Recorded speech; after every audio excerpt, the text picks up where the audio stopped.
quite frankly, Meghan needs to grow up, and I'm sorry to say this on a family show, but get some balls, get on an aeroplane, and go and see her dad. Meghan Markle has just been caught in one of the most embarrassing royal protocol blunders imaginable, and the person exposing her is none other than Dicky Arbiter, the former press secretary to both Queen Elizabeth II and King Charles III. This is a man who spent decades inside the palace walls, who understands royal traditions better than almost anyone alive, and what he revealed has sent shockwaves through royal watching circles around the world. Oh, Meghan makes up her own rules as she goes along. I don't think we sort of should take much notice of what she does.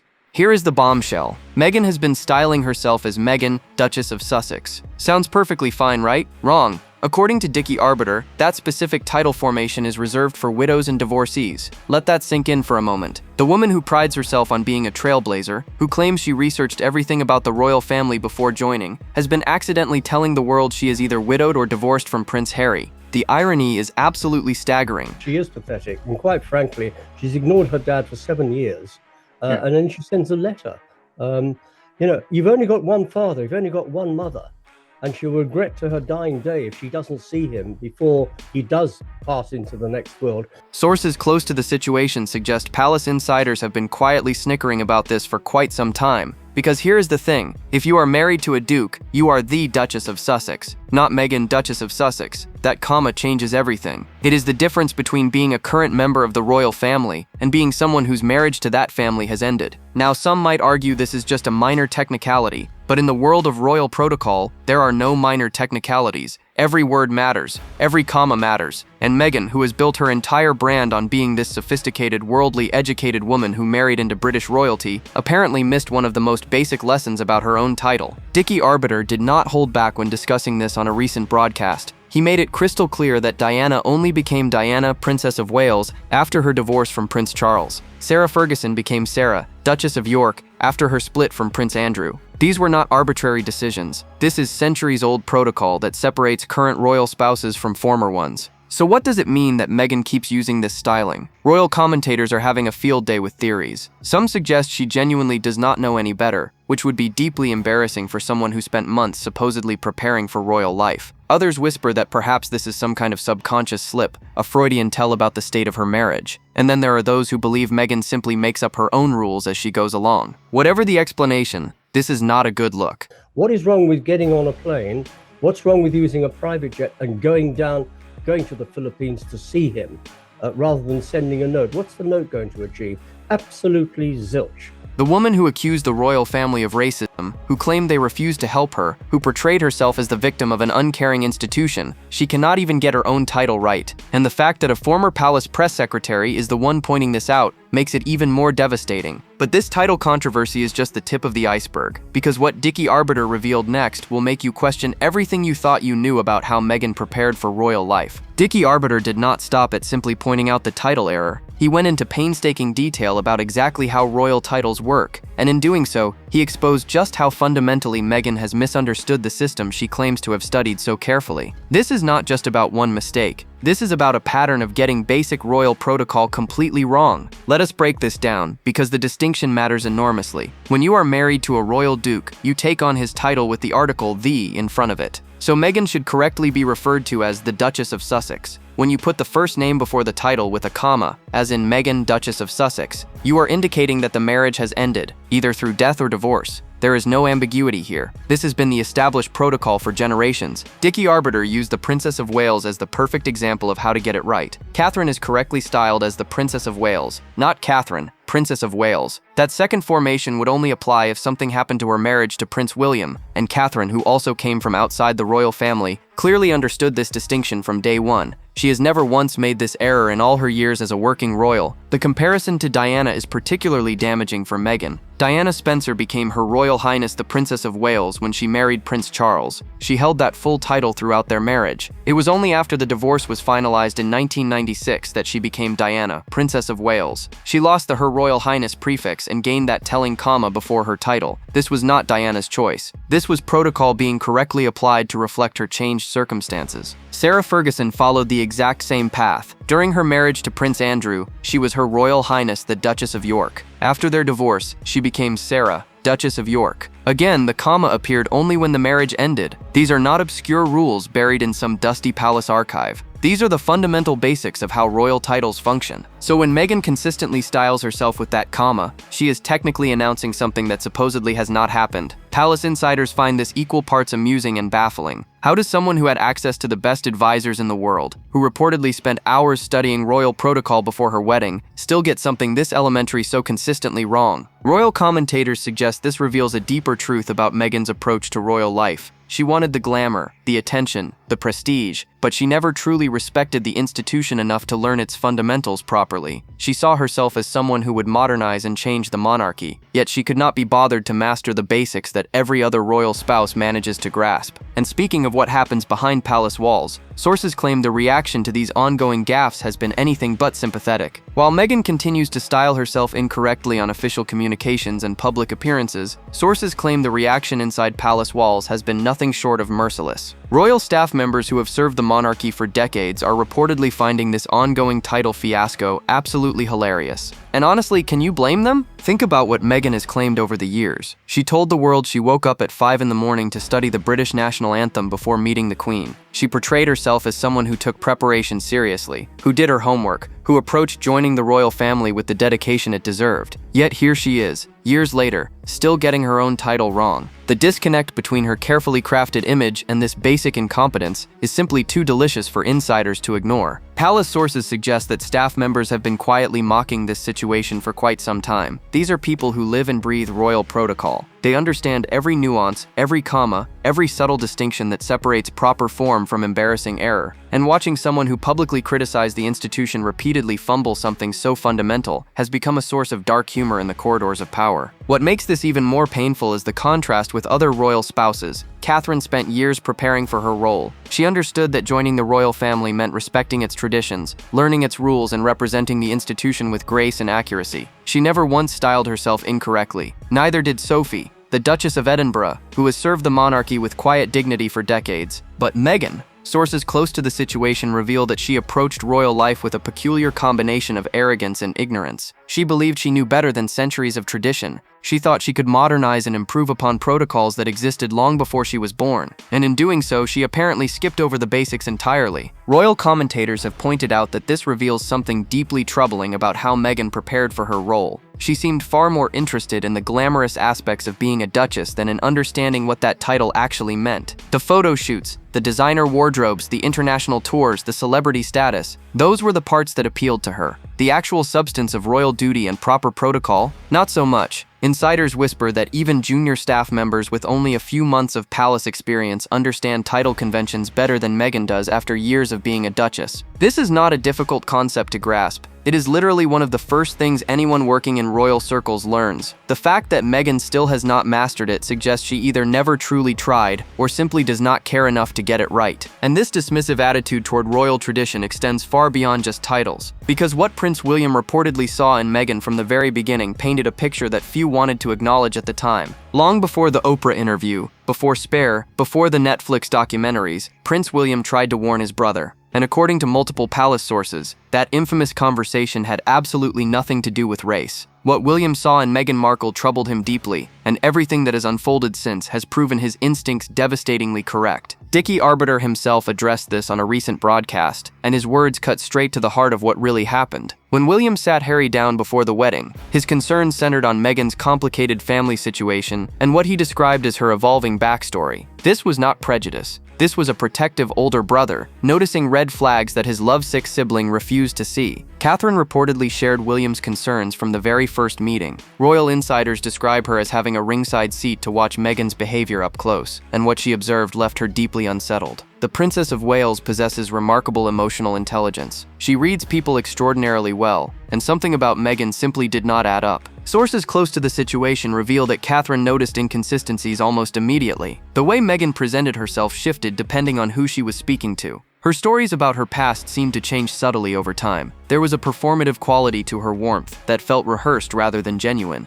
These were observations Catherine shared privately with William, and they aligned perfectly with his own growing unease. What makes this even more significant is that neither William nor Catherine are suspicious people by nature. They welcomed other newcomers into the royal fold without hesitation. They embraced new staff members, new friends, new additions to their circle with open arms. Their wariness toward Meghan was not their default setting. It was a specific response to specific behaviors they witnessed firsthand. Palace insiders suggest that William's famous question to Harry was not meant as an insult. It was meant as a pause button, a chance for his younger brother to slow down and really examine what he was getting into. Harry had known Meghan for such a short time. The relationship had moved at lightning speed. William simply wanted Harry to be certain, to be careful, to protect himself from potential heartbreak. But Harry, as we now know, did not appreciate the intervention. He interpreted his brother's concern as opposition. He saw William's caution as snobbery rather than love. And in choosing Meghan's perspective over his own family's warnings, Harry set himself on a path that has led to estrangement, exile, and endless public drama. The truly tragic part is that William and Catherine have been proven right about virtually everything. The family complications they worried about have exploded into international scandals. The inconsistencies they noticed have become glaring contradictions broadcast to millions. The instability they sensed has manifested in failed business ventures and crumbling media deals. And nowhere is Meghan's true character more visible than in how she has treated her own flesh and blood.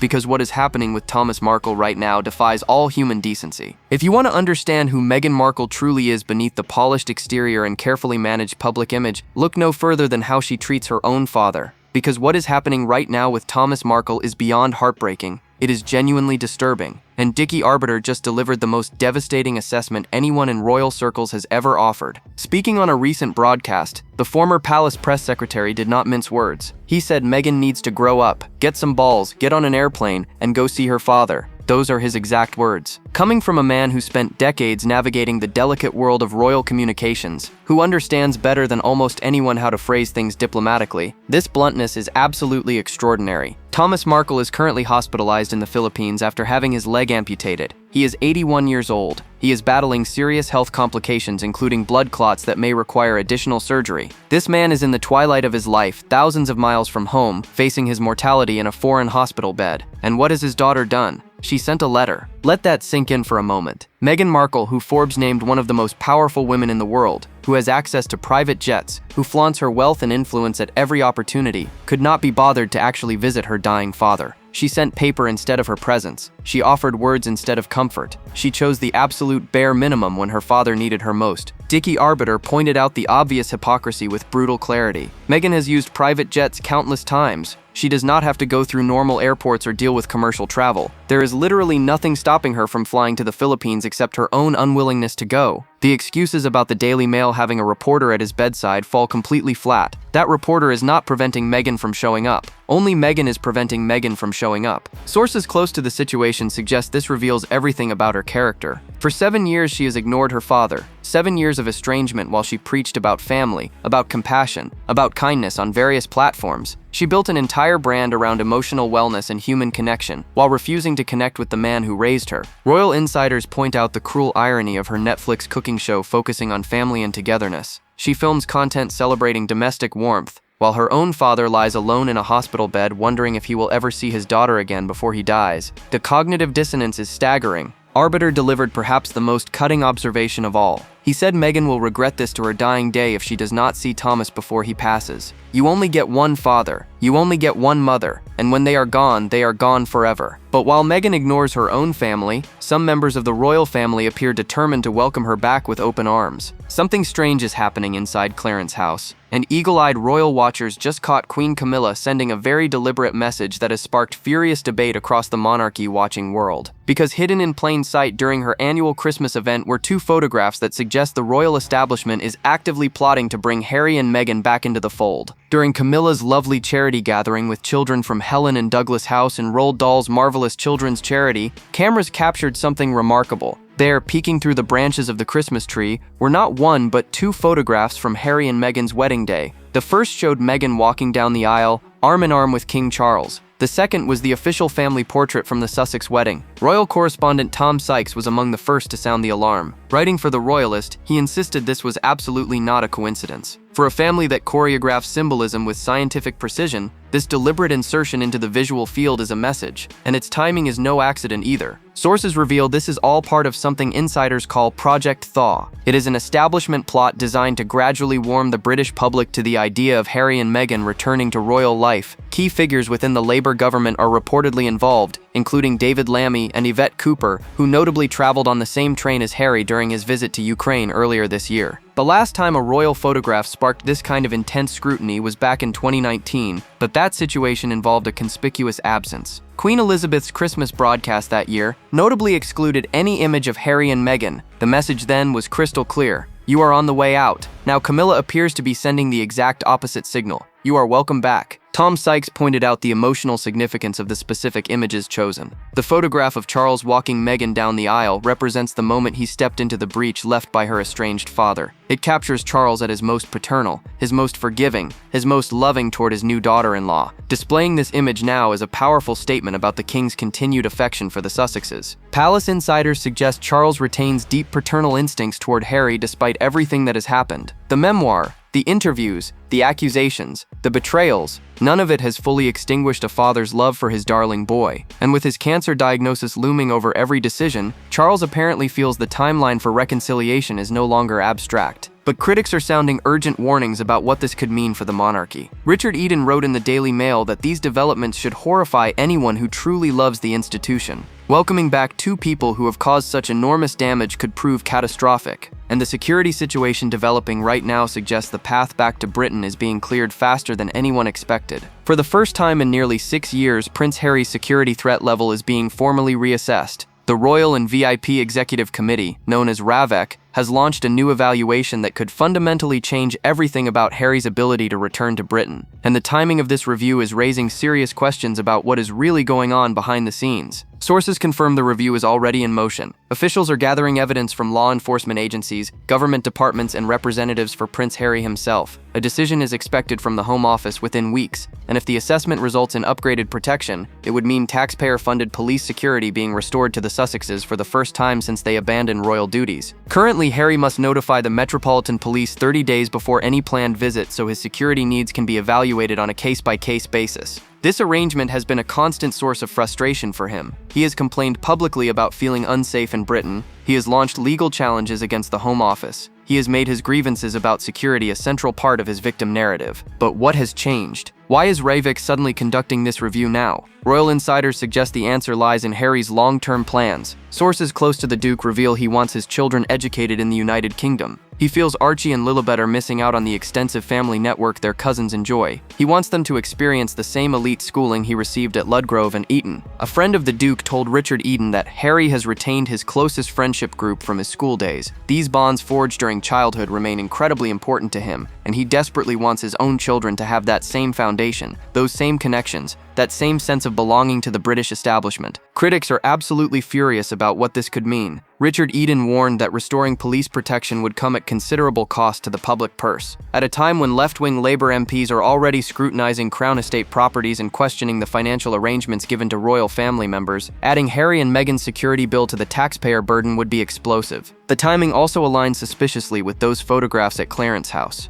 The Camilla Christmas display happened within days of news breaking about the RAVEC review. Project Thaw appears to be moving on multiple fronts simultaneously. The establishment is clearing obstacles, softening public opinion, and creating pathways for the Sussex return. Royal commentators point out the inherent contradiction in Harry's position. He claims Britain is too dangerous for his family, yet he wants to educate his children there. He says he cannot visit safely, yet he wants to spend significantly more time in the country. The security argument has always seemed more like leverage than genuine concern. And while Harry angles for his royal comeback, his current business ventures are collapsing in the most humiliating fashion imaginable. While Harry schemes his return to Britain, the Sussex business empire is crumbling in spectacular fashion. And the latest development proves what royal watchers have suspected for months. Netflix is done with Harry and Meghan. The streaming giant that once threw over $100 million at the couple has quietly walked away, and the evidence is right there for everyone to see. Harry and Meghan just announced they will be taking a documentary called Cookie Queens to the Sundance Film Festival. On the surface, this sounds like a positive development. a feel-good film about Girl Scouts during cookie season, heading to one of the most prestigious film festivals in the world. Meghan even released a statement gushing about her personal connection to the project as a former Girl Scout whose mother served as troop leader. But here is what the breathless press releases failed to mention.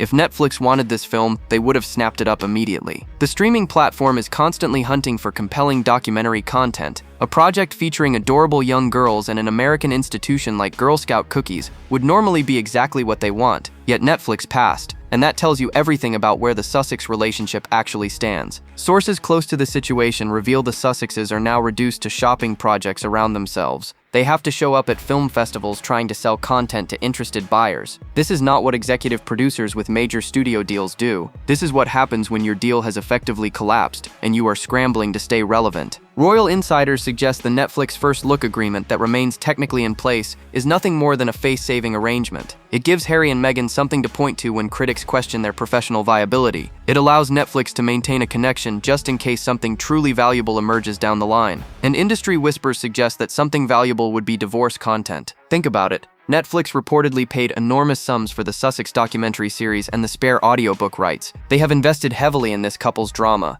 The only content that would justify further investment is more drama. And the ultimate drama would be the marriage imploding on camera. Sources believe Netflix is keeping one foot in the door specifically for that possibility. Meanwhile, the Sussexes must hustle their Girl Scout documentary at Sundance like independent filmmakers hoping for their big break. The irony is painful. These are two people who left guaranteed positions of global influence and prestige because they wanted financial independence and creative freedom. Now they are begging for distribution deals at film festivals. Archwell Productions was supposed to be a powerhouse. It was meant to produce groundbreaking content that would change the world. Instead, it has become a vanity project that buys completed documentaries and slaps the Sussex name on them. Harry and Meghan had nothing to do with actually making Cookie Queens. They simply purchased association with someone else's work. And the hypocrisy embedded in this particular project exposes something even more troubling about the Sussex brand. The timing could not possibly be more embarrassing. On the exact same day Meghan plastered images of young Girl Scouts across her Instagram to promote Cookie Queens, she released a lengthy essay celebrating Australia's decision to ban social media for children under 16. The disconnect is so staggering that even her most devoted supporters are struggling to explain it away. In her statement, Meghan praised Australia's bold and decisive action to protect children at a critical moment in their development. She declared that a child's mind is not a commodity to be exploited. She positioned herself as a champion of youth protection, a warrior fighting against the digital forces threatening young people everywhere. The words were beautiful, the sentiment was noble, and the hypocrisy was absolutely breathtaking. Because Cookie Queens features children aged 5 to 12, these are real girls whose faces Meghan is using to promote her commercial interests. These are actual children being showcased on social media platforms to generate buzz for a documentary the Sussexes are desperately trying to sell. How exactly does exploiting young girls for profit align with protecting children from exploitation? Royal commentators have pointed out this represents perhaps the most blatant contradiction in the entire Sussex brand. They constantly lecture the world about protecting children online. Harry has given countless speeches about the dangers of social media for young minds. They have aligned themselves with campaigns to restrict children's digital access. Yet here they are, using other people's children as marketing tools. Tom Sykes highlighted another layer of absurdity in his analysis. Whatever Harry and Meghan like to insist about being private citizens of Montecito, Harry remains the son of Australia's head of state. It is King Charles's government in Canberra that just introduced this deeply controversial social media ban. The monarchy is supposed to remain above politics, reconciling factions rather than joining divisive debates. Yet here is the king's youngest son picking sides in a fractious dispute about government regulation of citizens' online lives. Sources close to the situation suggest the Sussexes simply do not see their own contradictions. They have convinced themselves that their causes are so righteous that normal rules of consistency do not apply. They believe their intentions are so pure that their actions cannot be questioned. This moral blindness allows them to preach about child protection while simultaneously profiting from children's images. Industry insiders point out another uncomfortable truth. The young girls featured in Cookie Queens did not sign up to become Sussex brand ambassadors. They participated in a documentary about their Girl Scout experience. Now their faces are being used to rehabilitate the image of two people mired in constant controversy. Their innocent cookie-selling efforts have been co-opted for celebrity PR purposes. The gap between what Harry and Meghan say and what Harry and Meghan do grows wider with every passing week. They demand privacy while courting publicity. They preach compassion while ignoring dying relatives. They champion child protection while exploiting children for profit. And as all these contradictions pile up, serious voices are warning that welcoming them back could destroy everything the monarchy has built. Richard Eden issued a stark warning in the Daily Mail that should alarm anyone who cares about the British monarchy's survival. These new developments, he wrote, should horrify anyone who loves the institution. Welcoming Harry and Meghan back into the royal fold would not be an act of reconciliation. It would be an act of self-destruction. The timing could not be worse. Left-wing Labour MPs are already circling the Crown estate like vultures, demanding reviews of royal properties and questioning the generous financial arrangements afforded to senior family members. Republican sentiment is growing louder in certain political circles. The last thing the monarchy needs is to hand its critics more ammunition by restoring two of its most damaging former members. Sources close to Prince William reveal he and Catherine remain firmly opposed to any reconciliation with the Sussexes. They have not forgotten the accusations leveled against them. They have not forgiven the lies told to millions of viewers. They watched Catherine endure cancer treatment while Harry continued promoting his grievance tour without offering a single private word of support. The idea of welcoming these people back into the family makes them physically ill. Yet King Charles appears determined to pursue reconciliation regardless of the consequences. Insiders describe his paternal instincts toward Harry as overwhelming. Despite everything his younger son has done, despite the betrayals in the book and the interviews, Charles cannot fully extinguish his love for his darling boy, and his cancer diagnosis has accelerated his desire to heal the rift before time runs out. Royal commentators warn this emotional impulse could prove catastrophic for the institution Charles is sworn to protect. Meghan has shown zero indication she has changed. She still refuses to visit her dying father. She still exploits every situation for personal gain. She still contradicts herself constantly without apparent awareness. Bringing her back into royal life means inviting chaos back into the palace. The British public has not forgotten either. Polls consistently show overwhelming opposition to the Sussexes returning to official duties. Taxpayers are furious at the prospect of funding security for two people who spent years trashing the country and its institutions. The goodwill Harry once enjoyed has evaporated entirely. Meghan never had much to begin with. Perhaps the most troubling aspect is what this signals about royal decision-making. If Charles and Camilla proceed with Project Thaw despite public opposition, despite William's objections, despite all evidence that the Sussexes remain toxic, what does that say about the monarchy's judgment? How can an institution survive when its leaders prioritize personal feelings over institutional health? Dicky Arbiter exposed the fundamental truth about Meghan with his title revelation. She never truly understood or respected the monarchy she joined. She saw it as a platform for her own ambitions rather than an institution worthy of service. And until that changes, until she demonstrates genuine transformation rather than PR rehabilitation, welcoming her back remains the most dangerous gamble the royal family could possibly make. Drop your thoughts below. Like, subscribe, and stay tuned. The next video is waiting, and you will not believe what is coming next.